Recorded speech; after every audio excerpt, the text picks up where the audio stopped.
How to find level notifications settings on Likee app. Hello guys, in today's video I'm gonna show you how to find level notification settings on Likee app. First thing, go to Likee app and then just click these three lines in the top corner and now click settings, and here you will find notifications. Click on it and scroll down.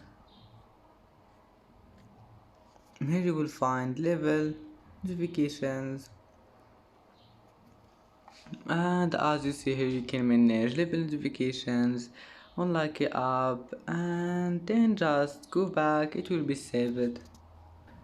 And that's it for today's video. If you like this video, please don't forget like and don't forget subscribe, and thank you for watching this video until the end, and see you in the next video.